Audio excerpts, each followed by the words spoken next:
Hello friends, आज पढ़ते हैं फिर लाइन एंड एंगल। इससे पहले वाले वीडियो में आपको मैंने समझाया था। और आज क्या करते हैं, इसी से रिलेटेड क्वेश्चन को सॉल्व करते हैं, जो कि क्लास 9 का एक्सरसाइज शायद 6.1 है। ठीक है, मैंने क्या कर रखा है कि कुछ क्वेश्चन को मैं लिख रखा हूँ। एक्चुअली बुक नहीं है तो मैंने क्वेश्चन लिख लिया। अगर आपको जो भी स्टूडेंट क्लास 9 के हैं तो मैंने इस तरह से क्वेश्चन को लिख रखा है। तो जो भी स्टूडेंट क्लास 9 के हों वो अपनी बुक लेके बैठ जाए, क्योंकि मैं क्वेश्चन नहीं लिखूंगा, मैं क्वेश्चन यहाँ देखूंगा, डायरेक्ट सॉल्व करूंगा।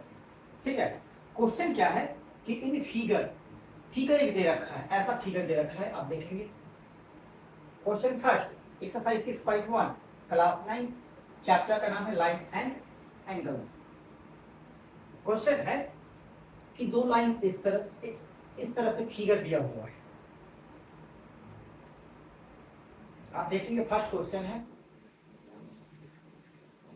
इसका नाम है ए, इसका नाम है बी, और ये सी, ये डी, ये ई, और ये जो है ये ओ है। ठीक है, और दे रखा है क्या, इंफॉर्मेशन क्या दे रखा है कि A B and C D intersect at O, A B and C D O पे इंटरसेक्ट करता।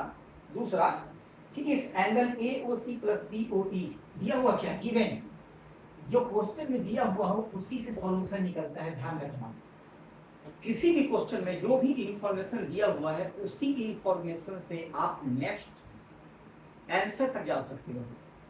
ठीक है ना, तो इंफॉर्मेशन का यूज करना है। दिया हुआ क्या है कि given angle A O C, angle A O C plus angle B O E, B O E equal to 70 degree, and और भी कुछ दिया हुआ है, and angle B O D 40 degree, angle B O D equal to 40 degree, ये दिया हुआ है। अब हमें निकालना क्या है कि फाइंड एंगल बी ओ सी। अब हमें फाइंड करना है कि फाइंड, चलो क्वेश्चन भी हो नहीं गया, find angle B O E and reflex. मैंने इससे पहले वाले वीडियो में बताया हूं कि रिफ्लेक्स एंगल क्या होता है। तो रिफ्लेक्स एंगल सी ओ ई, लीजिए इसका काम नहीं। अब ध्यान से देखना, क्वेश्चन नंबर फर्स्ट ही है, ऐसा फिगर बुक में दिया हुआ होगा, आप बुक निकाल लेना, बुक से क्वेश्चन को देखना और सॉल्यूशन यहाँ अवेलेबल है।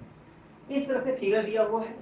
फिगर में दो लाइन एक दूसरे को ओ पे इंटरसेक्ट करते हैं, एक ऐसे लाइन निकला हुआ है ई। ठीक है, तो अब क्या है कि एंगल ए ओ सी, मतलब ए ओ सी ये angle, plus B O E, B O ई मतलब ये और ये, इन दोनों को ऐड करने के बाद कितना आता है 70 डिग्री। ठीक है, दूसरा इंफॉर्मेशन क्या है कि बी ओ डी 40 डिग्री है, बी ओ डी ये 40 डिग्री है। ठीक है, बी ओ डी 40 डिग्री दिया हुआ, तो बी ओ ई निकालना है, बी ओ ई ये एंगल हमको पता करना है कि ये एंगल क्या है। ठीक है, दिया हुआ है ये दोनों 70 डिग्री है, ये प्लस ये 70 डिग्री है। अब यहाँ पे देखना आप कि ये line A B and C D एक दूसरे को इंटरसेक्ट कर रहा क्वेश्चन निकाल कर रखा है। पहला स्टेटमेंट पे है कि line A B and C D एक दूसरे को ओ पे इंटरसेक्ट करते हैं, तो अपोजिट एंगल इक्वल होंगे। क्या होंगे प्रूफ में, आप थोड़ा सा लिख लेना, मैं जो मेन चीज है उसी को मैं लिख रहा हूँ, बहुत छोटा है। एंगल ए चूंकि एक दूसरे को ये लाइन इंटरसेक्ट कर रहा है, ये लिख दोगे आप। उसके बाद एंगल ए और सी, मतलब ये लाइन ऐसा है, देखो ऐसे है, हाँ ऐसे, ये रहा बी, ये रहा ए, ये है सी और ये है डी। अब ये एंगल 40 है, तो अपोजिट एंगल ये कितना हो जाएगा, ये 40 हो जाएगा, हो जाएगा ना। अभी पिछले वीडियो में मैंने बताया था अपोजिट एंगल्स आर इक्वल। ठीक है, तो ये 40 है, तो ए ओ सी कितने हो जाएंगे, ए ओ सी ये भी 40। तो गिवन क्या है, angle A O C plus angle B O E equal to 70 degree.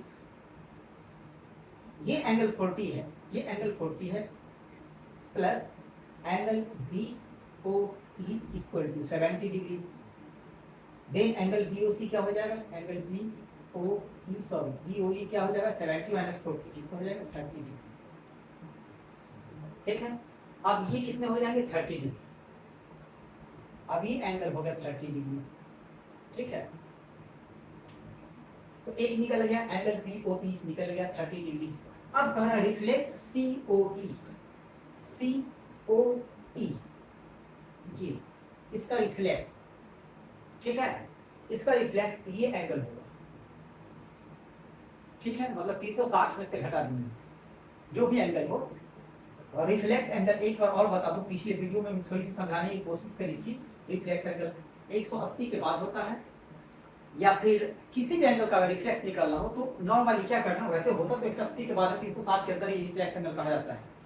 लेकिन अगर इस एंगल का कहा रिफ्लेक्स निकालने के लिए, इसका मतलब हुआ कि अगर रिफ्लेक्स उसका निकालने के लिए कह रहा हो तो जिस एंगल का रिफ्लेक्स कह रहा हो निकालने को, उसमें से उस एंगल को जो क्वेश्चन में दिया वो माइनस कर देना तो रिफ्लेक्स निकल जाएगा। ठीक है, तो हमसे पूछा गया रिफ्लेक्स किसका, सीओई का, एंगल सीओई का रिफ्लेक्स सीओई क्या हो जाएगा। तो सीओई सबसे पहले पता करना है, तो सीओई क्या हो जाएगा तो निकालते हैं यहाँ पे। एंगल सीओई इक्वल टू क्या हो जाएंगे 180 में से इसको ऐड करके घटा दोगे तो ये दोनों तो दिया हुआ है कितना 70 डिग्री।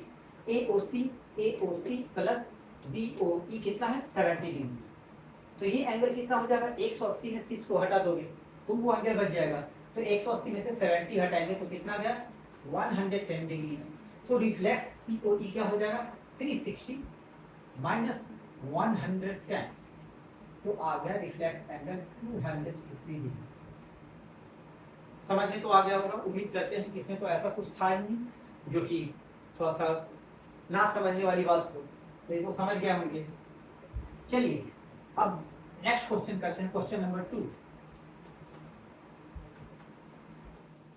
क्वेश्चन नंबर 2 आप पढ़ो जब तक हम इसे इरेज कर लेते हैं। चलिए मैं इसका फिगर बनाया तो फिगर क्या दिया हुआ है क्वेश्चन नंबर 2 का। क्वेश्चन नंबर 2 में फिगर इस तरह से दिया हुआ है, ये ऐसे एक लाइन है, इस लाइन पे फिर दूसरा लाइन ऐसे इंटरसेक्ट कर रहा है,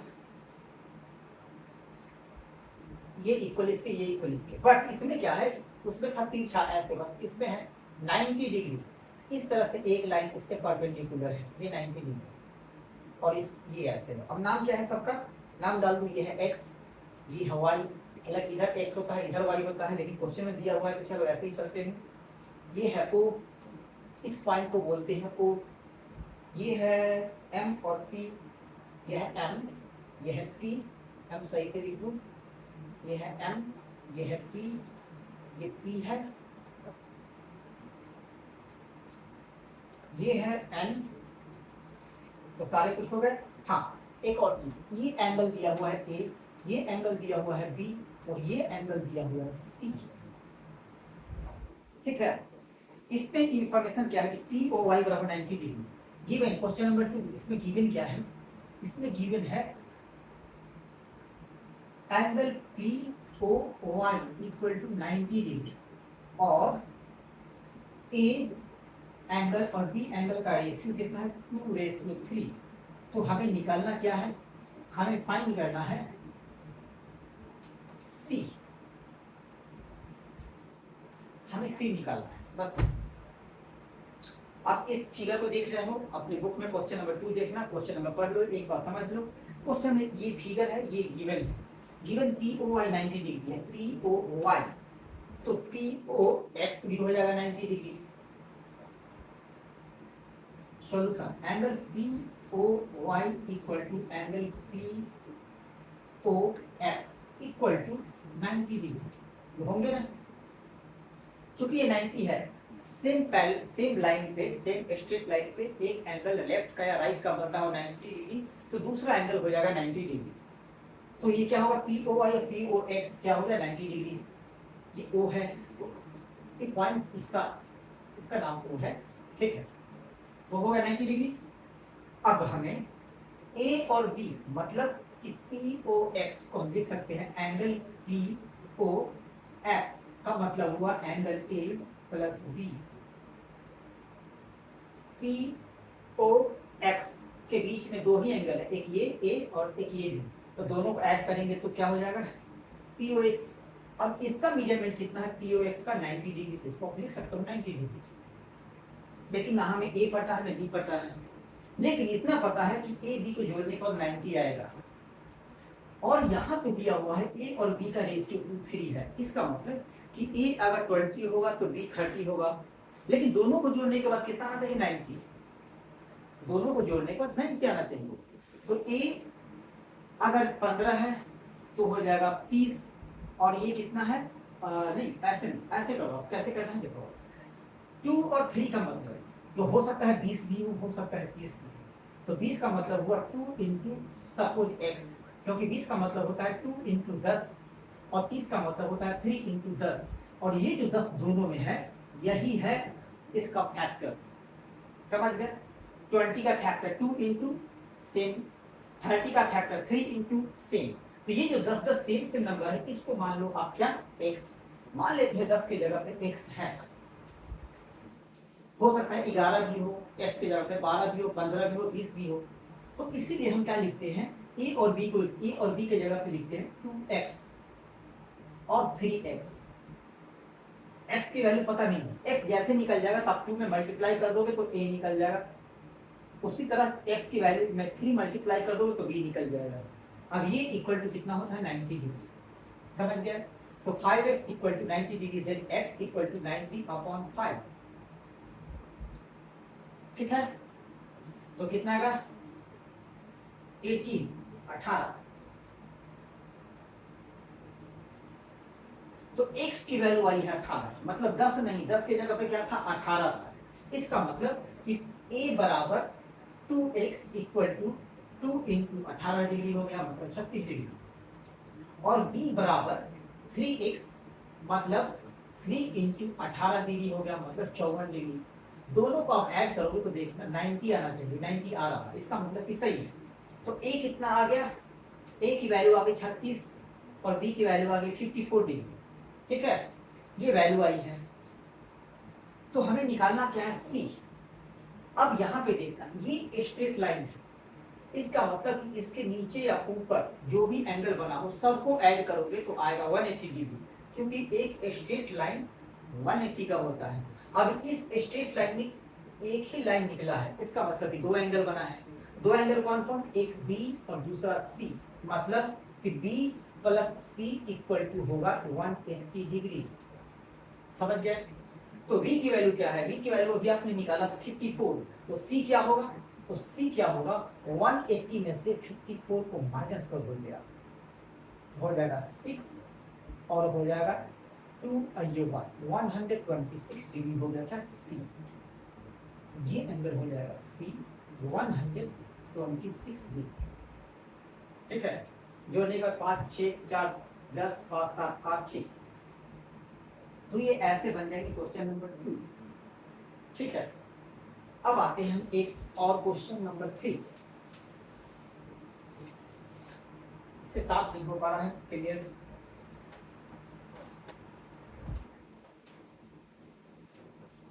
अब जब तक आप क्वेश्चन नंबर 3 पढ़ लो, देख लो आप, मेरे पास क्वेश्चन लिखा हुआ है। क्वेश्चन नंबर 3 क्या है वो देखिए, क्वेश्चन नंबर 3 कह रहा है, इसमें भी दिया हुआ फिगर, मैं फिगर बना दूं, फिगर ऐसा दिया हुआ है यूं ऐसे, ठीक है, ये लाइन पे ये एक ट्रायंगल इस तरह से बना हुआ है, और कह रहा है ये एंगल और ये एंगल इक्वल है, और इसका नाम है एस और टी लाइन है, जिस पे पी क्यू आर, ये रहा सॉरी ये रहा क्यू, ये रहा आर और ये रहा पी। क्वेश्चन में गिवन क्या है कि एंगल पी क्यू आर बराबर आर पी क्यू, ये एंगल इक्वल टू ये एंगल, मतलब गिवन है। क्वेश्चन नंबर 3, इसमें गिवन क्या है, इसमें गिवन है angle P Q R equal to angle P R Q, मतलब ये दोनों एंगल बराबर, ठीक है। अगर ये 60 है तो ये भी 60 है, सपोज ये 50 है तो ये भी 50 है, वो कहने का मतलब ये नहीं कि 60 मैं बोल दे तो 60 होगा, ये दोनों इक्वल है, कुछ भी हो सकते हैं। और भी कुछ दिया हुआ है? हाँ नहीं, अब कहा कि प्रूव कीजिए कि पी क्यू एस बराबर पी आर क्यू, तो हमें prove that angle P Q S equal to angle P R T. अब हमें प्रूव करना है ये एंगल इक्वल टू ये एंगल, समझ गए? ये एंगल इक्वल टू ये एंगल। तो आपने पढ़ा होगा क्या, मैं अभी बता रहा हूँ, ये 2-3 तरीके से बन सकते हैं, लेकिन सबसे आसान तरीका और सबसे इजी जो आप पढ़ चुके हो पिछले क्लास में पढ़े हो गए, क्लास 6 में, 7 में या 8 में, किसी भी ट्रायंगल का ये जो एंगल होता है बाहरी एंगल, ये जो एंगल होता है वो इस ट्रायंगल में 1 2 3 एंगल है। तो अगर इस बाहर वाले एंगल एक्सटर्नल एंगल को पूछा जाए तो इस इंटरनल को छोड़ देंगे और इन दोनों का सम होता है। मतलब अगर ये x है, ये y है और ये z है, तो z बराबर क्या हो जाएगा? x plus y। ये तो आपको आते होंगे, अगर नहीं आते होंगे तो ये आप देख लीजिए। किसी भी एंगल का external angle equal to sum of other internal angle, इसको छोड़ दो, सम ऑफ अदर दूसरा को, इसके अलावा दूसरा इंटरनल एंगल, समझ गए? तो यहाँ पे ये क्या हो जाएगा? पी आर टी क्या हो जाएगा? Angle P R T equal to क्या हो जाएंगे? Q P R, angle Q P R plus P Q P R plus P Q R, angle P Q R. ठीक है, इक्वेशन फर्स्ट। एक और लेके चलना है। अब आते हैं हम, पी आर टी हो गया, पी आर टी और पी क्यू एस लेके चलना है, पी क्यू एस लेके चलते हैं। एंगल क्यू पी आर, मतलब ये एंगल और ये एंगल हो जाएगा इसके सामने, तो angle Q P R plus angle Q, ये एंगल निकालना है तो ये और ये, तो हो गया P R Q, P R Q. ठीक है, अब यहाँ पे ध्यान देना क्या है कि ये इक्वल टू ये प्रूफ करना है। ठीक है, अब इसमें क्या है कि हमें क्वेश्चन में दे रखा है क्या? पी क्यू एस बराबर नहीं, ले तो प्रूफ करना, P Q R equal to P R Q, P Q R बराबर पी आर क्यू, ये दिया हुआ है। तो किसी एक में आप इक्वेशन 1 में या किसी में पी क्यू आर की वैल्यू डाल दोगे तो इक्वेशन 2 आ जाएगा। इसी में अगर पी क्यू आर की वैल्यू क्या है? पी आर क्यू डाल दो। Now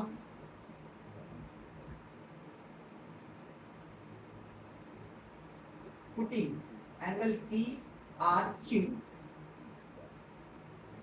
equal to angle P Q R in equation 2, तो पहला इक्वेशन क्या बन जाएगा?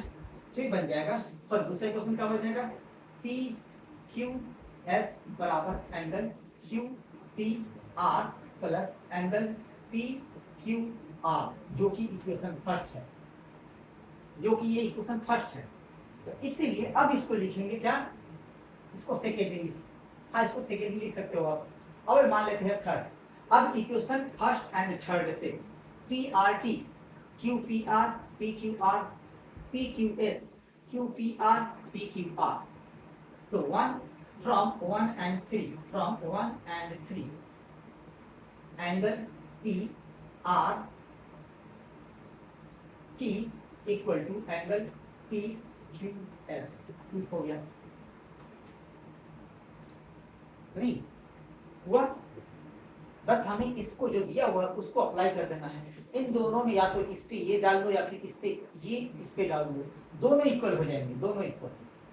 P Q are, P Q are, P Q are, तो यहाँ पे अगर पी क्यू आर है तो ये पी क्यू आर, तो ये इक्वल टू इसकी, इसका मतलब ये इक्वल टू इसके प्रूफ हो गया। चलिए अब इस वीडियो को हम लंबा नहीं खींचेंगे क्योंकि अभी मैं इस चैनल पे, इस क्षेत्र में अभी नया हूँ, लोग अभी ज़्यादा देखना पसंद नहीं करते मेरी लंबे वीडियो को, इसलिए मैं कोशिश कर रहा हूँ कि पहले आप आदत डाल लो थोड़ा सा देखने का, इंटरेस्ट जब जगेगा तो आप खुद देखोगे, मैं ऑटोमेटिकली लंबा वीडियो बनाने की कोशिश करूँगा, बनाऊंगा भी। चलिए फिलहाल अभी इतना ही 3 क्वेश्चन, नेक्स्ट 3 क्वेश्चन अगले वीडियो में। Thank you.